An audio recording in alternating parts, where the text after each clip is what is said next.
I can do magic with sperm, I guess.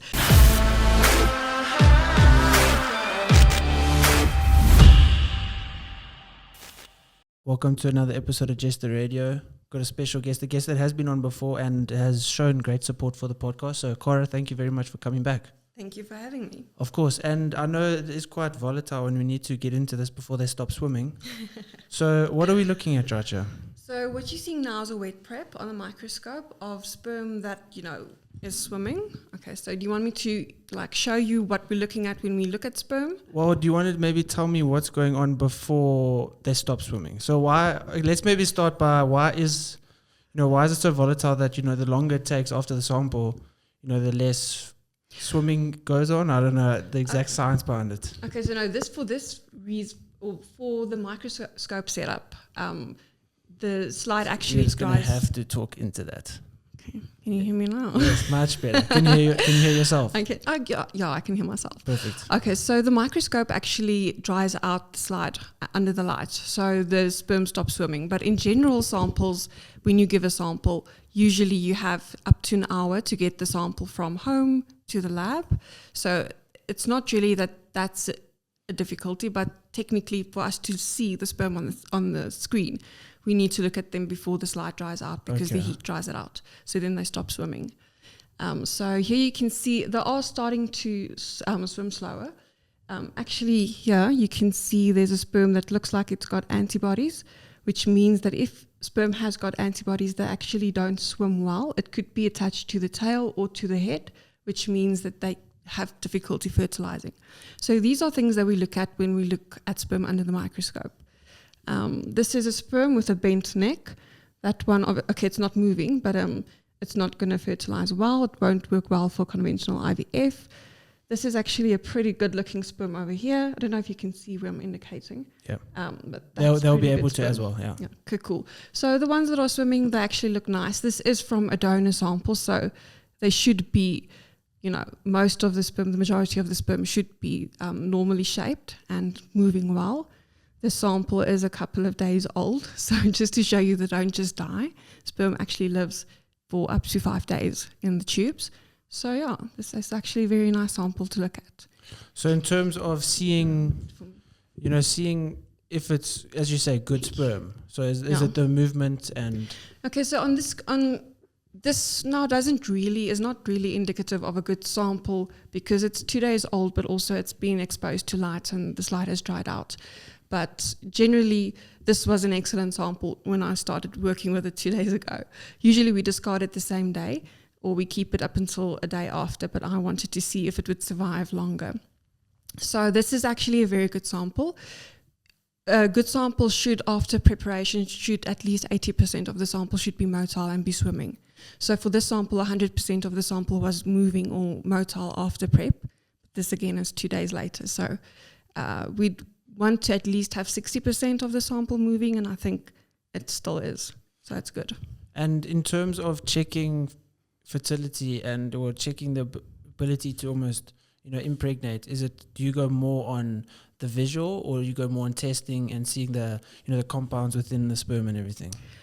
That's a difficult question to answer. There's actually a lot of things happening in research with sperm at the moment. Usually, and in olden days, we would have done a sperm test and we would have looked at the visual, and done minimal diagnostic testing like this, the shape of the sperm. Like this is a beautiful sperm. The sperm head is gorgeous, it's normal.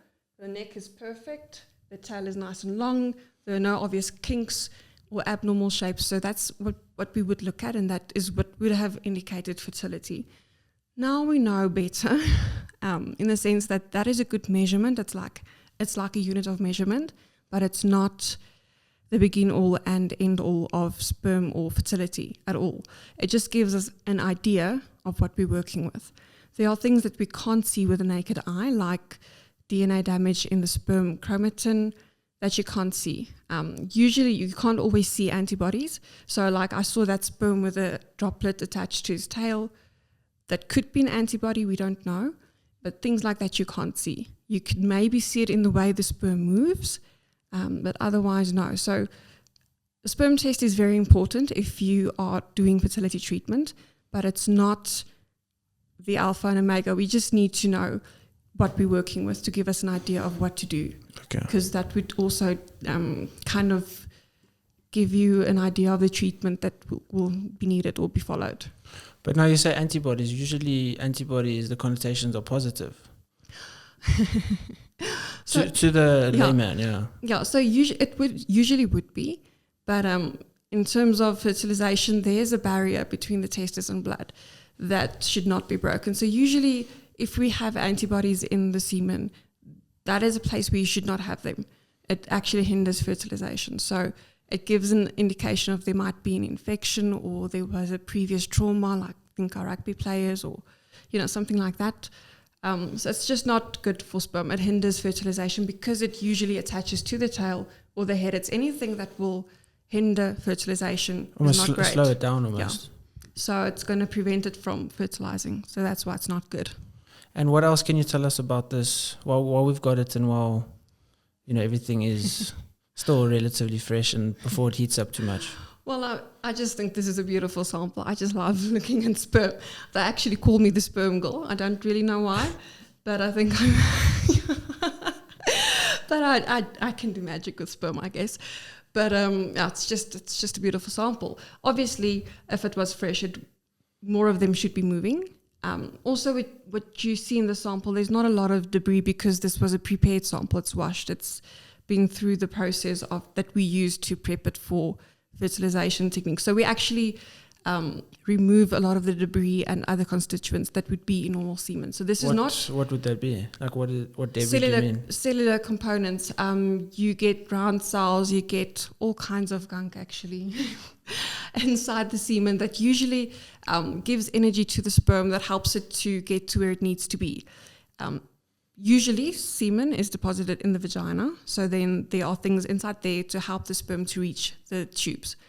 When we do IVF, we remove all of that because we don't want those elements in the sample, because either for practical reasons we fertilize them ourselves, but also because of those components not being, although it's good for the sperm, it's not ideal for the female egg or the environment around it. So that's why we do that. So this is not what a fresh ejaculated sample would look like.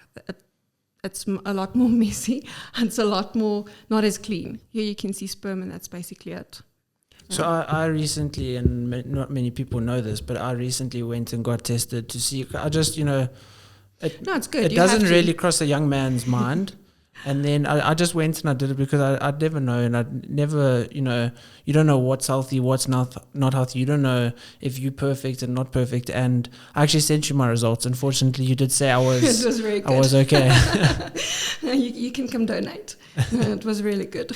And in terms of donations, how does that work? In movies, whatever, people go and donate and just get paid for it. Does it work like that in South Africa? It does, but there's a different... There's a different process around it. So usually in South Africa, luckily our country also has got legislation at the moment that protects donors. There are cases in court right now where they're actually revising it. So it might not be as anonymous in future, but for now, our donors are protected. So the cryobanks or the sperm banks basically go to the universities and they look for prospective donors. The donors usually are qualified. They've got a degree. But it would entail you actually giving a sperm sample at the sperm bank. They test it for genetic blood-borne viruses, all of that. And once they are satisfied that the sperm sample looks good, and it's been through all of the testing more than once, and they know it's a safe sample, we actually are able to freeze those samples and store it for future use. But then also a very important thing is that those donations or that sperm should be proven fertile. So it's not just anyone can rock up and give a sperm sample, because what we've seen in the lab is you get amazing sperm samples and everything on paper looks perfect, but they still struggle to fall pregnant. So it must be a proven fertile sperm for it to qualify as a donor sperm. So that means the donor should have a child or have had someone conceive before. And in terms of you saying like they usually have a degree when they allow those donors to give, is that almost like natural selection, choosing people that have studied harder and worked harder? And I just think from a recipient point of view, so I don't really know. It's a bit discriminating actually, but from a recipient point of view, you would want to know that the sperm has got potential. Although the academics now say that actually IQ comes from the egg, so that battle is on. So maybe the sperm doesn't really, account or give that much genetic information in terms of IQ. But I just think from the point of view as a recipient, you'd want to know that at least, you've got a good sperm. So how does it work now for, let's say, a lady, she doesn't have anyone in her life and she just comes in and says, I want someone to donate, or maybe you pay more to know the donor, or how does it work? No, so the donors, if a lady would want to do that, they usually go obviously to their gynae and they'd say, listen, I want to have a child, what are my options? And then the gynae would refer them to the cryobank or the sperm bank, and they would actually go through donor interviews. That does not mean they sit across a table from potential donors and get to pick one. They actually go for a psych eval at the sperm bank, and they look at first that they are sane, and then they would actually go through the potential donors with it still being anonymous. The donors are coded, and they would say, I'd like my partner to ideally have had dark hair, blue eyes, should be a rugby player, or no, should be a reader, should be, whatever. All of those types of characteristics are mapped out in the donor forms, and they can actually literally pick donors from a list and according to what they want. And they actually can match it really, really well. In terms of your experience and maybe, what people want, is it more a sporty type? Is it, what are people wanting in terms of not in a partner, but in a sperm sample? It's like a box of Smarties. Everyone wants something different. Some people want balance, high IQ, attractive. You can even go and pick according to skin color. So it's really, it's like complexion. It's really very, very in-depth. So no, everyone picks, usually, if it's a couple where the husband has got no sperm, they usually pick a donor that is like the most like the husband, which they lots of times match very accurately. But if it's a single lady, I guess they just pick according to whatever they want. I don't really know. Okay. It differs. It's like a box of Smarties, whatever tickles your fancy, I guess. You've got some notes here. Is there something you want to talk about from that? I just have a picture of what the sperm morphology looks like. So it's not really notes, it's just what we look at when we look at a sperm. But I actually have with me right now the revised, sorry for the noise. That's fine. The revised guidelines for the WHO. So everyone now, because of COVID, knows who the WHO is. If they didn't, the World Health Organization. So WHO also governs or plays a role with IVF and or assisted reproduction. And they give us guidelines every couple of years. They revise the guidelines. So before this one now, the last update that we had was in 2010. And already that one for me was controversial because the sperm counts dropped heavily from previous years. The sperm counts that were considered normal, the morphology, the movement, all of that was dropped much lower after they did a huge study across the world in centers or in the labor rooms where people have just given birth. They've asked husbands, please give us a sperm sample because obviously it's a proven fertile sperm. And according to that, they adjusted the counts and the morphology, and it was dropped quite low.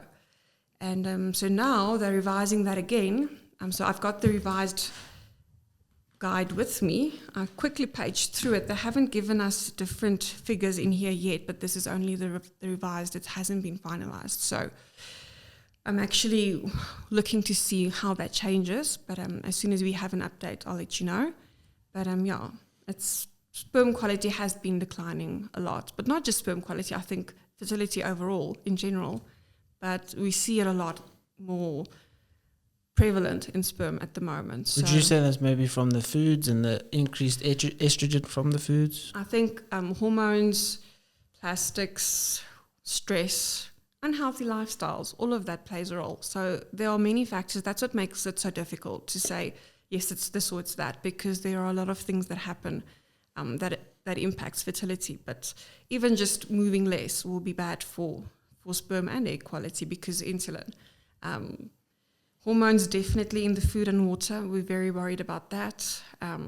Plastics. There are actually so many factors. People aren't as healthy today as they were 20 years ago. So I just think it has an overall effect. You see it in fertility. People are smoking, probably actually less, I think, now than previous years. Yeah, it's not healthy. Especially now with lockdown. I mean, everyone being at home, not having to go to work, their meetings are at their computer, on their couch or wherever, and you know they're moving less. There's less blood flow in their body, and they're drinking more. Yeah. Everyone in lockdown was drinking since early. I was actually quite worried about what we're teaching our kids because now everyone's home and they're drinking at 8. So all of that definitely impacts sperm. It's a worry. Although a lot of people have gotten pregnant in lockdown as well, it is a worrisome trend. People are definitely moving less and being less healthy. So have you done much research in terms of maybe just the food aspect? Because obviously a lot of my followers are maybe orientated around diet and, trying to be healthy and increasing their testosterone levels. Okay, so in terms of diet, obviously people in fitness, they do eat more or less clean, so that's not a problem. The problem is with processed foods because of the high sugar and fat intake in that. But also supplement-wise, I can make recommendations. So there are loads of supplements on the market that are marketed for fertility. If you look at the labels, it's actually, I don't know how they got there, if we're really honest. A lot of the products that are being marketed by fertility clinics, if you actually know what certain elements do and what is good for sperm and what's not, you look at the packaging and it's actually shocking to see that a lot of the products don't contain the proven effectual doses or even, in my opinion, the correct ingredients, and then they market it as being good for sperm. So just for basics, omega-3s, but your followers will be taking them. Omega-3s are good for sperm and eggs. CoQ10, great for eggs and sperm. L-carnitine is great for sperm. So contrary to belief, L-carnitine does not burn fat, even if you use it fasted. It does not burn fat, but it's good for sperm, so use it. Melatonin is great for eggs and sperm. So vitamin D3.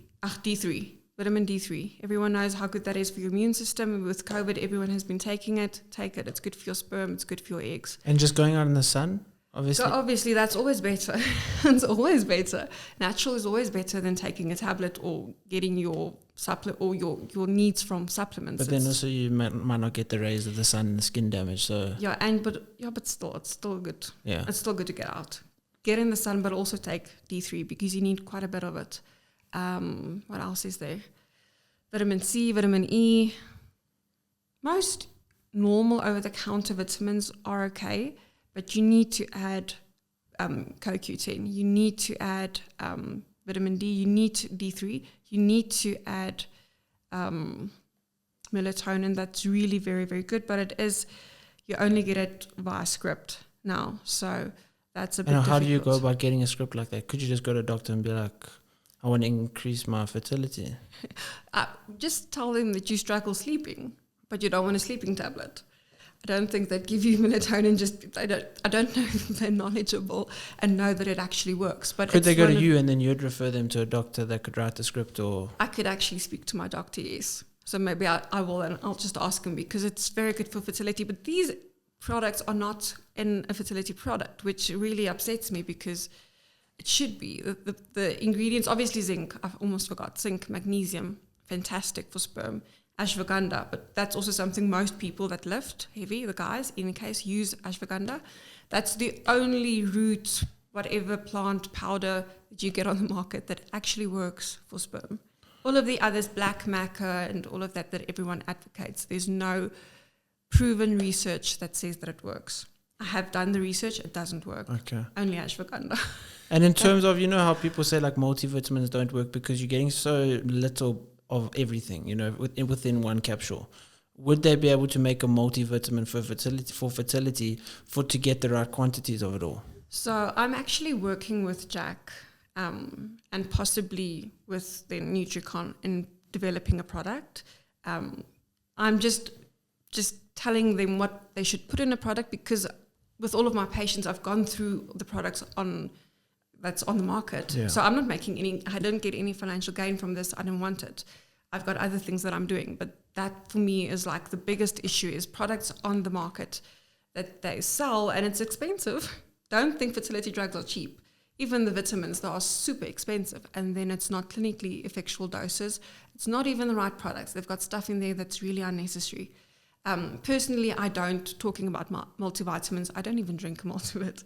I just drink specific things daily that I believe work. Yeah. The idea is to work with Jack and Nutricon and develop a product for guys and for girls, not to make money, just to get the right product on the market, because there are things that work. There are things that don't work and you waste your money, and then you can make something that works. So that's the idea. What are maybe some things that maybe society or the media has painted, maybe movies have made something famous that claim to work and help, but actually have no scientific backing? Oh, the worst thing is if you watch movies and they like show you how they did AI or an embryo transfer, they have the ladies lying in these ridiculous positions for hours, legs up. I actually have doctors, not mine, but I know of doctors that tell patients if they have intercourse at home to lie with their legs across, against a wall, or funny stuff. That's BS. It doesn't work. Yeah. I promise you, it doesn't work. Having intercourse at funny positions won't guarantee a boy or a girl. Eating a pineapple is not gonna, because I have patients that eat French fries, right, before they come for transfers, because they believe it works. You have to eat McDonald's fries before transfer. Where did they hear that? It's a myth. Well, it's in the infertility community. People just say, I have people that have socks. Apparently, if you have a specific type of sock, then it works. It's ridiculous. Yeah. I'm sorry for laughing, because it's actually, I get angry because people are desperate. And fertility really, if you're struggling, it's your worst nightmare. Yeah, of course. It's not an easy thing.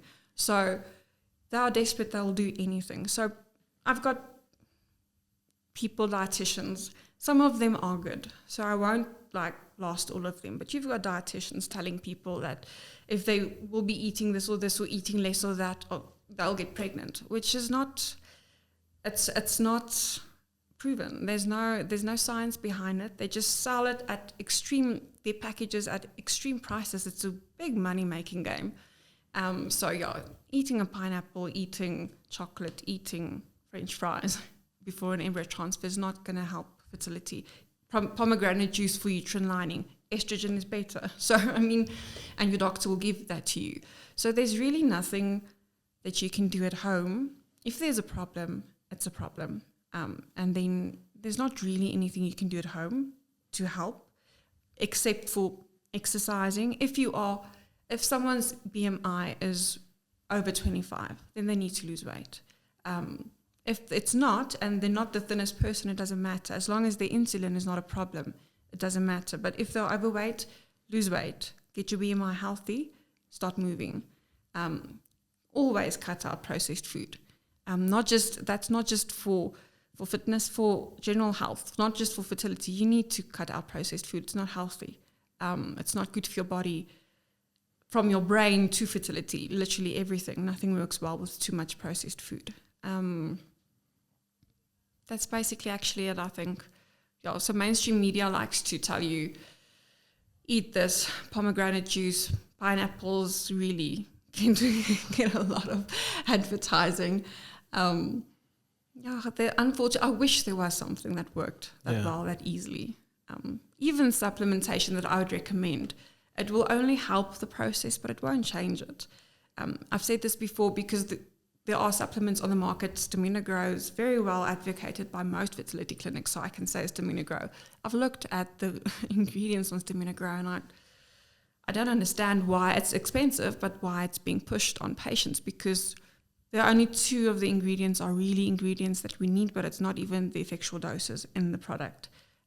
They also market it to say that it changes morphology. So that's something that medical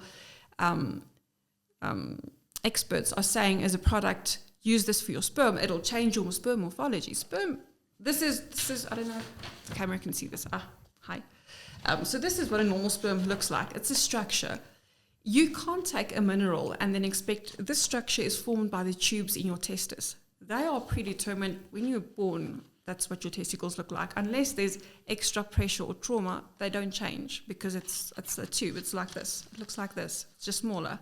So thinking that you're going to take some zinc and it's going to change this thing's structure, and I don't want to bend it, but change it now from here to here, it's not rational thinking.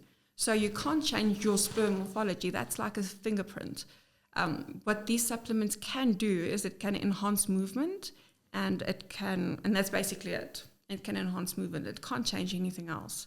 So I think actually that's one of the biggest lies, I want to say, or misconceptions in mainstream media, is that people market supplements, dietitians say, eat this way and your sperm morphology will improve. It. If it improves, you either did not give me a complete sample for your sperm test, or I can't explain it, because physiologically there's no way it should be able to change. So now, because obviously it's been some time, can you explain if something has changed in this? So actually, there's still pretty good movement. I'm actually quite happy with it.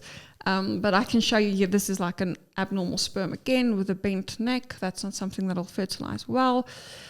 Also, what you can see actually, if you look closely, is how the sperm moves. So that they kind of like swim like a screwdriver. I don't know how to explain it, but if you would like, it's almost like they're like vibrating. Yeah. Well, they swim not helical. I had a lecture last night that said they don't swim helical. So we've always learned that they swim helical, but apparently they don't.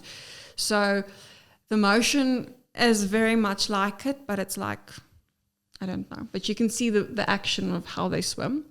And there's less movement, as you can see, than earlier, but it's literally because the heat of the microscope actually gives them energy, but then it also dries out the fluid in which this is, because this isn't on a flat, or it's on a flat plane, but it's in fluid. So the fluid allows it to swim. So, it dries out, so less of them are swimming, but I don't really know. It's still a nice sample. I'm still happy with it. So now if you look at the sample, how much of it needs to be perfect to be able to impregnate? Okay, so this is not a good sample for IVF, for instance, at the way it looks right now. Okay. For IVF and for it to impregnate, there's only one that fertilizes an egg, yes, but you do need all of them to swim very nice and well to be able to reach that egg. So in terms of, if I look at the sample like this, I'd only use it for ICSI, which is where I select one sperm from the sample and I inject that one sperm into an egg. So this isn't sufficient for anything else because the movement is not good enough. Would that just be, the more the moving, the greater the possibility? Or is it? Okay. Yeah, so if, like when the sample was just processed, all of this that you'd see, there'd actually be more in the sample, but they would all be swimming quite fast. So you want that because you need, sperm is, the unit of measurement for sperm is millions per milliliter. So that gives you an idea of how many you need to be able to fertilize, because if they're measured in millions per milliliter and only one fertilizes, you do need quite a bit. Sperm is a very simple cell. Again, it was highlighted last night in our webinar that it literally has one job. It just needs to fertilize. So that sperm has got energy in the form of mitochondria in the neck that drives it to move. So if you look at a sperm, you want one. This one is still swimming quite fast. These are still swimming. They're not in focus, but they're swimming very well. So that's what you want, because that one just needs to reach the egg. That's its only job. As soon as it gets to the egg, you've got an enzyme at the front that you can't see. Oh, there you can see it actually nice. Craig, do you want to just zoom in for me again there? You see the acrosome. It's like a triangle. Here, let's look here. It's like a small triangle shape on the sperm head. That contains an enzyme that actually dissolves the outside layer of the egg and allows the sperm to penetrate and to release its genetics. So that's literally the job of a sperm. So for that reason, we want a lot of them, and they should be swimming well. So you say the amount has changed. Yeah. So what was it, and then what did it change to? And obviously we're waiting to hear what it's going to change to again. Yeah. I hope they don't change it again, because if they change it even lower... Would they not increase it maybe? No, I doubt, because it's not getting better. It's not getting better, unfortunately. But so when I started in the lab 12, 13 years ago, the lowest normal count that we would work with that was considered a normal sperm sample was 20 million per milliliter. That has dropped to 10 now. So if they drop it even lower, then I don't know. Honestly, I don't know. That's too low, because we weren't even happy with 10 million 10 years ago. But what's the purpose of changing it? Because yes, maybe less and less people now have those high amounts, but surely the fertility will be the same within a sample, because back then when it was 20 million, there's still whatever possibility of fertilizing an egg, whereas if there's 10 million, the possibility is obviously now halved, but the ratio will still be the same in terms of the possibility of impregnating. Just because the standard of sperm samples and sperm in general and the count has gone down doesn't mean the chances of impregnating will go down, because surely that's still the same. Well, I don't know if that's the same, but your argument is valid, yes. Because I've also said I've had counts less than 1 million per milliliter, which is very, very low, that got women pregnant with AI, artificial insemination. So they're not supposed to be doing AI because the count is too low. So there are many factors involved in actually getting that pregnancy and having that baby. One of them is if you have a super fertile female, then sperm count almost does not matter. The problem comes when the female is also not 100%. Then that is when we encounter problems. So theoretically, yes, because it's a trend, it's a downward trend, yes, and we still have babies. So obviously, yes, that is being adjusted. But what is also important to note is that these reference values are, they have confidence intervals. So it's got a lower limit and then it's got a higher limit. So I think, in my opinion, most of those counts were much higher. And then you had quite a few low counts, but they had super fertile women that kind of gave us the median of 10. But I think, because I see in the lab, I see quite high counts still of 30 to 40 to 50 to over 100 million sperm. And those are the couples that when they come in for AI, they get pregnant relatively quickly because the sperm isn't bad and the female is fertile. It is when, both 50% of our patients or couples that suffer from infertility or subfertility, actually it's both male and female factors. So that's where it does get complicated. So yes, but there are certain conditions that do play a role. But why did they change it? I mean, surely, if so it was below 10, then you wouldn't even be allowed to try.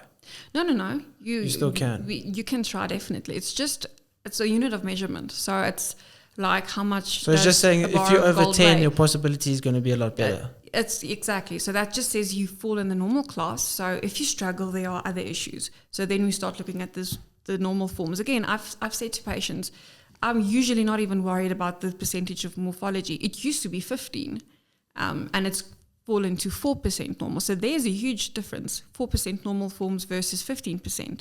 That was the biggest drop for me that I wasn't happy with. But it doesn't matter if the morphology is 1 or 2 if you've got a lot of sperm, because you want one that fertilizes. And usually, because of survival of the fittest, normal fertilization, the fittest one will reach the egg. So I don't care if the percentage of normal forms is only 1%. Many patients think that's a death sentence. It's not, if you have enough sperm. That becomes a problem when we have less than 1 million sperm per milliliter. Then having 1% morphology gets more tricky and it doesn't help you. But again, that's why we are in the lab. That's what we do. So it's just for normal fertility that it has implications. I want to tell you a story. It's quite interesting. So, but it was a comedian was on stage telling a story, a joke. But the story he said was real, and maybe you can say if it is possible or not. So I'll try to be as clean as possible. So I'll use a better word. So there was a lady who was, let me just say, orally pleasing someone, okay? And then there was a knife. Somehow, some of this male sperm got on the knife. Okay. This woman was stabbed. And somehow she was impregnated by the sperm that was on the knife. And then she had a kid. I don't know how true this is, and I would like to know. Obviously, it depends where you stab. It has to be stabbed in the correct place. But literally, this was part of his joke, and he said it was a true story. No, I don't think so. It's highly circumstantial. So, because he was saying that, you know, people need to believe in miracles. Miracles are possible. And he said this literally happened and it was a true story. But that's a reach. That's a reach. I don't know. Afterwards, we'll have to research and actually see if it is true. I don't think. I'm pretty sure no. I mean, sperm, that's going to dry out. Even the simple one. But what if it was, like the knife was there close by? And it was almost... Did he make a video of this joke? Yeah, so it's on Netflix. And I think the guy's name is Anthony... No, Jeselnik or something. There were other objects involved, I'm sure. And I don't know. Highly unlikely. We'll see afterwards. Highly unlikely. Because I thought it was very interesting. And also he was, you know, being serious about like... miracles happening and everything, and then he said this happened. So it would be interesting if it happened. But if you say, you know, obviously there's a very low possibility chance of that happening. I would never discount a miracle, but it's highly unlikely. Highly. So in terms of, I don't know if I asked this question more or last time you were on, but in terms of the issues, do the sperm have more issues, or is it more the egg? Actually, I think they account male infertility or self-fertility as the highest factor, but I do believe it's more combined because I've seen this time and time again. I'm not saying, guys, it's okay, go do steroids or anything like that, but if the female is fertile, it really does not matter that much. Obviously, falling pregnant at home will be more challenging, but when they come for treatment and the female is very fertile, usually they end up getting pregnant pretty soon. It's when there's a combination that it's more difficult. So male fertility does get a bad rap, and it does play an important part or role, but I think female fertility is the bigger issue because the egg is the factory for an embryo and then obviously the baby. So most of the components you need for a healthy baby comes from the egg. The sperm only gives genetics and minor other contributions, but it's basically just genetics. So I actually think we should focus a lot more on female fertility and then just making sure that the guys don't drink filtered water, eat good food, not hormone-treated meats, stuff like that. But yeah, that's And what made you get into sperm? Well, it's part of you can't have a baby without an egg or a sperm. So if anyone in fertility, unless they are being trained by someone who's very irresponsible, we all start with sperm because, forgive me for saying this, but it's easy to get. Eggs are a bit more like the liquid gold of fertility. So eggs are more difficult to get. You don't just start with an egg, but sperm is easy to get. So that's where you start to practice and learn what you can or cannot do and how to work. But you've obviously got a huge passion for it. So why are you so passionate about it? Just because obviously the possibilities that it brings. Well, this was never actually like what I wanted to do initially. It wasn't my plan to just be an embryologist. This is literally just how my path ended up, and I can see it was supposed to be this way. But I don't know. Sperm are beautiful, don't you think? They're pretty nice to look at them. But I'm just passionate about what I do. I think more because, like I said, I didn't initially pick this direction. It kind of just happened during the course of my studies. And as I was privileged enough to actually be trained in a private lab, I got into contact with patients from the get-go. So when I was still basically training, I got to see patients face-to-face. I got to speak to them, and I kind of got involved more in the emotional side of it. And that's why this is so important to me, because you realize when you study and you learn about a disease, and it's very easy if you're in the medical field to start looking at people as their diagnosis. So for me, being able to have been in a private lab and actually getting that human contact from the get-go, you don't see the low sperm count or the bad morphology or the whatever. You don't see that when you see a patient. You actually realize these people, they are going through all of these treatments for the sole purpose of having a baby. And it's because they've got this strong desire. They're not spending all of this money because they're bored. It's because they have this strong desire and they really want a baby. So, I don't know. That's why but also it's nice to look at sperm. Yeah, okay. And in terms of spending that money, obviously then because, it's more difficult if the woman's the problem, or more money needs to be spent. Yes and no. So if the sperm is really poor, then your options are less. So then you have to do IVF with ICSI, which is more expensive than an AI.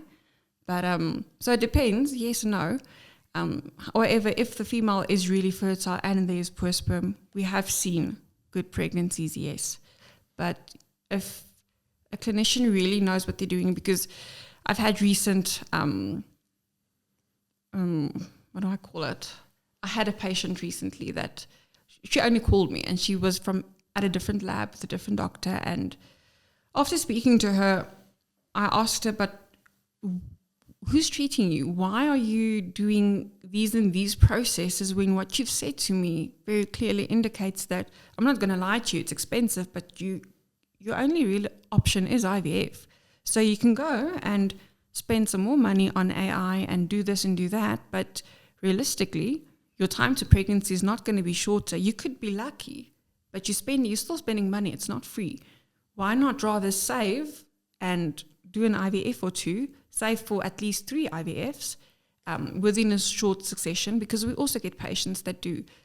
We see them and they say they've been doing IVF for 12 years, but they've been doing one IVF every 3 years. That doesn't, unfortunately, it does not help their chances to get pregnant. So you should be doing IVF if not every month, every second or third month in a cycle, if you want to really have the best chance of falling pregnant. So I just said to her, you need to know that your best chance of falling pregnant is actually IVF. And yes, nothing against any other clinic or clinician. I'm not going to give anyone a bad rap. But you need to know that you're not helping yourself, because she's not young anymore. She's almost 40. Now is not the time to play games. You need to either do the right thing or realistically realize that in a couple of years, you're going to have to do IVF, but then you'll need maybe a donor egg. So just know these are your options. So it's IVF or anything fertility related is not as simple as treating a cough or a cold. There's not a general script that you can give everyone, and if that doesn't work, you do something else. It's very dependent or individual dependent. It depends on many factors what you do. So I can't really say yes or no. But female fertility for me, not because I'm a female, but because in the lab we do see that is kind of more the issue. I can do a lot more with sperm than I can do with a poor egg. So that's actually, you can get away with poor sperm, but not with poor quality eggs. That's the problem. And now how, obviously prices differ. And, as inflation and everything, and obviously depends on how much needs to go into it. But, like a rough estimate of like the different prices. So it depends where you go. Yeah. So obviously pricing in Cape Town and Joburg is a lot higher than it would be in Pretoria. Most of the PTA labs are more or less on the same scale. In Joburg it's much more expensive, but just because they are so much bigger, the clinics all have their own buildings and their staffs, it's very expensive. Generally, IVF is expensive because literally everything I use is flown in. The equipment that we use is specialized and it's expensive, and we have wonderful people that work with them. Speaking of that equipment, since they brought it out, do you want to mention, it's like obviously the company that has supplied this? So this is from 3F Scientific with Natasha and Craig, and I've been using them for years. They're amazing. They're the only people that I use for microscopes, because after sales service, on a Sunday afternoon, if you have a difficult ICSI, and I know I can phone them and I can say, Natasha, my microscope isn't working, please help me. So they're actually very good, but they have a range of equipment. I just use them for IVF, but they actually like have everything imaginable and the best microscopes. So obviously you guys don't have a mic, but how much is this roughly? The selling price if you had to sell it to a lab or something. Obviously, Natasha, Craig, this is a tiny microscope. So also you can also tell them like what they range, what we have in our labs, what they cost, and what that is. So microscopes vary on obviously the technique that gets you might just have to come here, talk in the mic. Thank you. So yeah, obviously the microscopes depend on the techniques that get used, as Cara explained to you, with the different processes. So on sperm, they mostly use phase contrast microscopy, which is so that you could see the sperm clearly, as you can see it on the screen over there. And then for the ICSI system, they would use a manipulator as well built onto the microscope to be able to inject the sperm into the egg. So to give you a rough figure of a basic little phase microscope right up to a manipulation system, you're looking at anything from about 60,000 Rand to about 1.5 million.